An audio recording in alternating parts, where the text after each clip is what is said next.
felt impressed to go to a specialist because it's very expensive and you can't repeat it once. In my position, I couldn't fix it if it didn't work right. So it was very important that I get a good qualified dental surgeon and prosthodontist. I like your look. You look like you're made for television. She had cataract surgery. Yeah. You can leave those on if you want to. Can I? Because that's a little bright. Well, I was born in Idaho Falls, Idaho, in 1941. We moved to Oregon before I started school.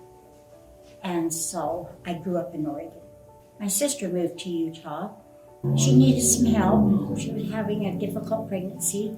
So I came to Utah to help her. And so then I met my husband, and that was it. On a blind date.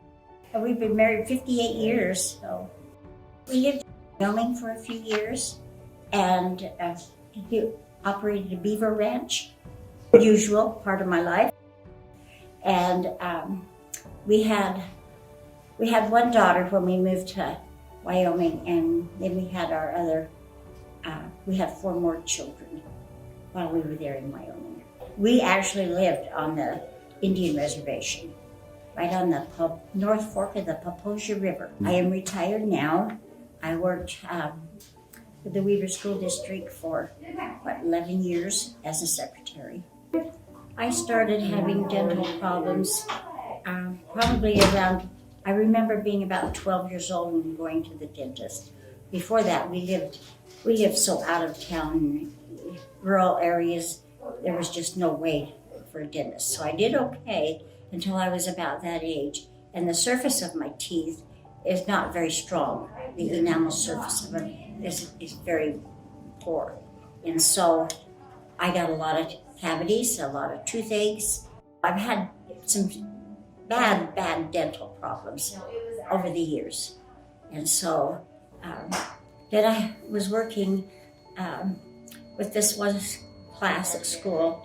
It was a behavior class, junior high behavior. And we had taken them on a bike ride. And the bike I was riding, we were going downhill, and it lost its brakes. And so I get down to the bottom of the hill and crash right onto my face.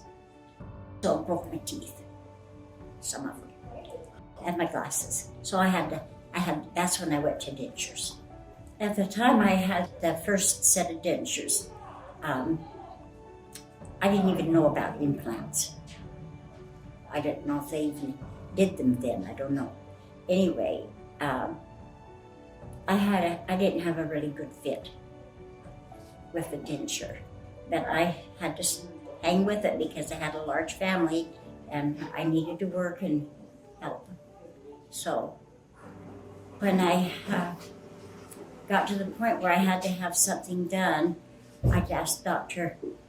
Rich Broadbent to recommend someone for me. He was the orthodontist that I knew. And so he recommended Dr. Affleck. And that's when I went to him, and I got the best fit. I could never imagine such a good fit. And it was really wonderful. And then as I get older, my mouth changes inside, you don't ever stay the same. So they started not fitting so well. And I saw my brother-in-law, my husband's brother, had implants. And he said I wouldn't go any other way. He says, the best thing I ever did. So I thought, well, we can't afford that, Still had family at home. So I just put it on the shelf. And then last fall, my husband passed away. And he left me some life insurance money. So I'm like, okay, now I'll get my teeth fixed. I put it off for several years because of our finances. So many things going on that it just wasn't feasible. Dr. Affleck just fit the bill. The reason I came back to him, because he took the time to do it right. It was very important for me to get the prosthodontist because the expense involved, the time involved, I could only do it once and I need to make it right. And I trusted Dr. Affleck to do it right.